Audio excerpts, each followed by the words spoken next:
Welcome back to Performance Training and Sales Consulting. I'm your host, Jason, the Dangerous One Thompson, and I have a quick question for you. Do you consider yourself a promoter or a salesperson?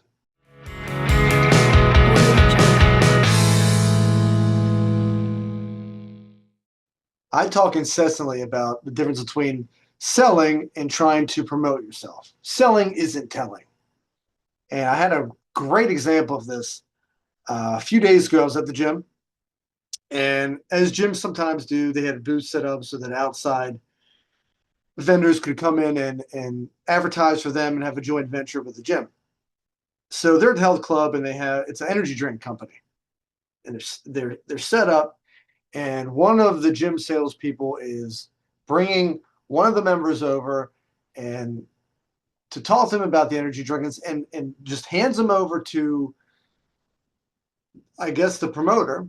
And there was two promoters there. There was one woman that looked like she was about her mid to late 20s, and the guy that he was introducing him to, the member to, was I would say, early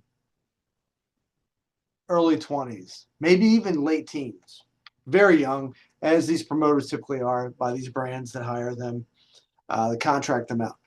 So the salesperson leaves the member with the vendor, and the vendor proceeds to tell them a little bit about the product.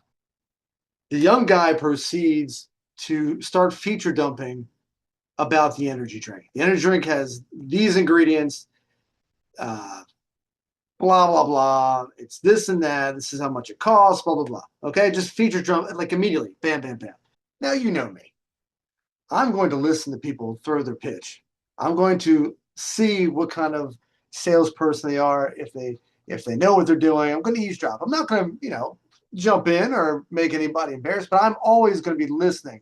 And it's the same thing I do when I'm at any sort of health club. I'm listening to how things are presented. Is the salesperson building value? Are they asking great questions? Are they trying to find the driving one? Are they trying to actively find solutions? And are they nuanced? Or is this person just kind of going through the motions? They don't really know what they're doing. The personality closing. Is it somebody that's new? Whatever. I'm not judging. I'm just observing. And this particular time, the young kid immediately starts promoting his product, which he is a promoter, by the way. But even when you're promoting a product, you should have some salesmanship. He immediately begins, in the first 10 seconds, to feature dump. This energy drink has these ingredients. He proceeds to talk about the ingredients. He doesn't talk about what they even do. He doesn't go through any of that. He just starts feature dumping. What the price is, these sort of things, typically, right? And he gives them a free sample. That's the sale. Now, I'm assuming that he was not trained that well on this. It's promoting events, by contracting him out. It's fine. But it got me thinking. Number one, are you a promoter? Are you a salesperson? Now, if you're promoting or selling for that matter, are you giving information? Obviously you are. But selling is not telling. And there's a difference between selling a product and selling a service. Now, when I used to sell, I find this very similar to when I used to sell home theater equipment to people. So I used to sell, expensive TVs and home theater systems and all that stuff when I was this guy's age, probably my early 20s. And we did a lot of feature dumping. You would say, okay, the TV has these technologies, blah, blah, blah. But here's the difference. You can't just promote when you're selling. Because remember, when you're at a gym, are you selling for health and fitness industry, or are you selling for massage therapy studio, chiropractic work, whatever the case may be?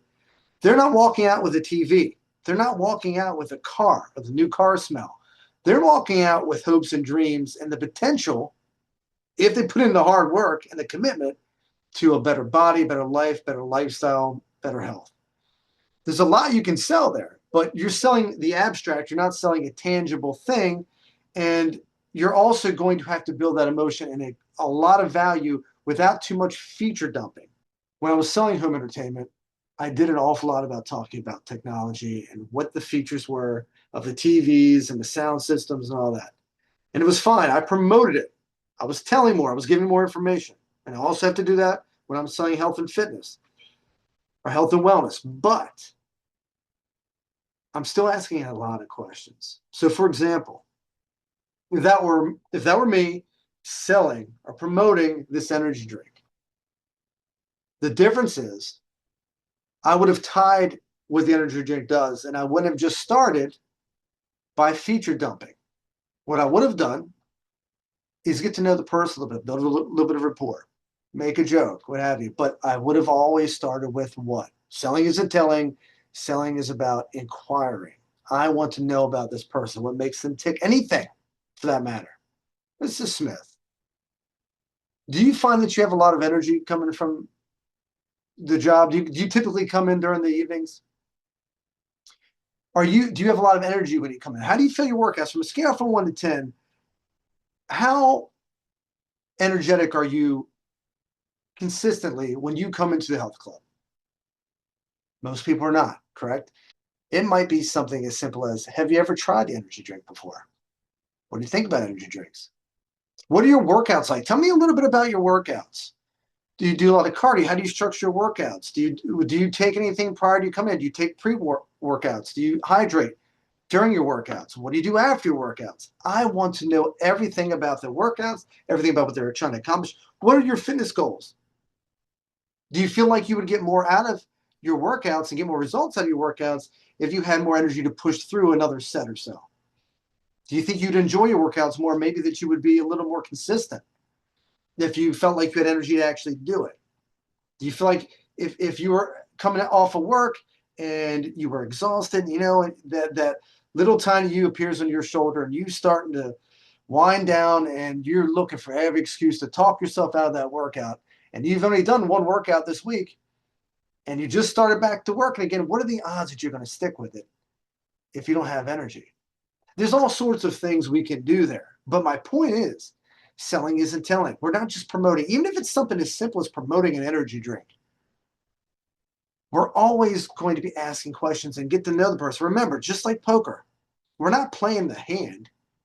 I'm not selling on price. I'm not selling on feature dumping. Yeah, of course I'm going to give some information, but I'm really playing the person.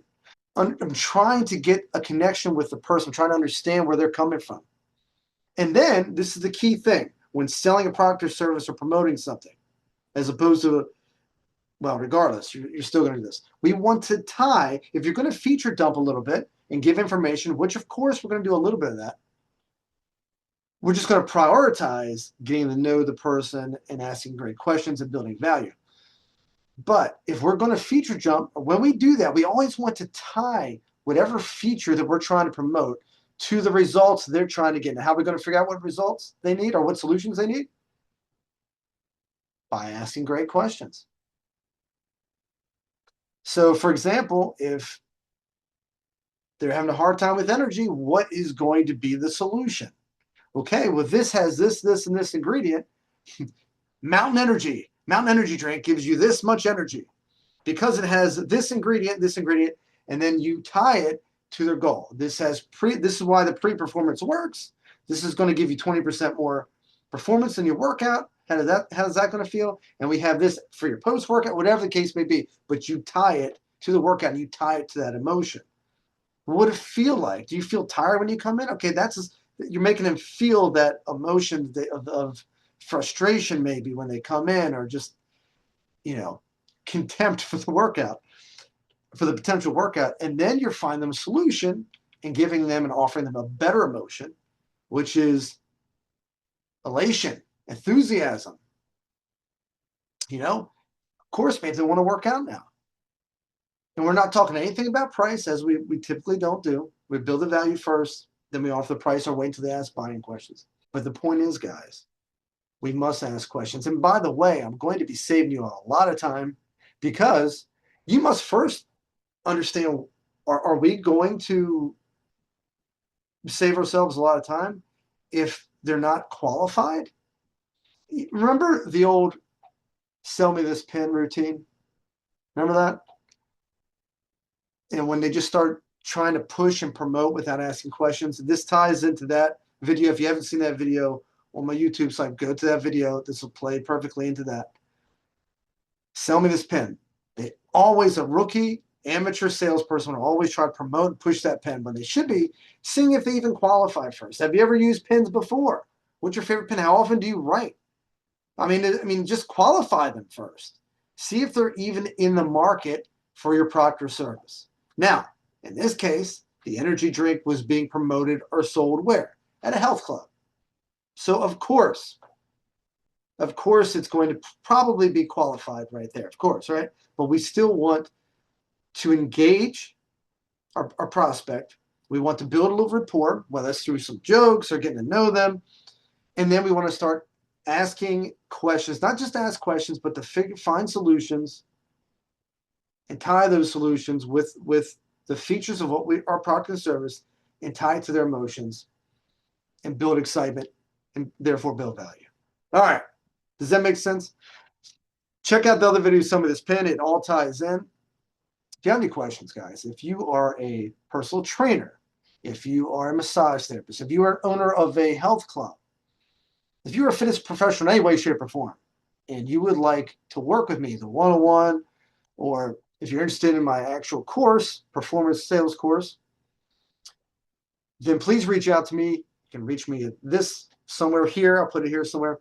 You can also jump on my Instagram and message me there, or my email. I'll leave the information and contact me. I'll be happy to work with you. Okay, until next time, guys, always be closing, always be building value, always be asking questions, and always be finding solutions.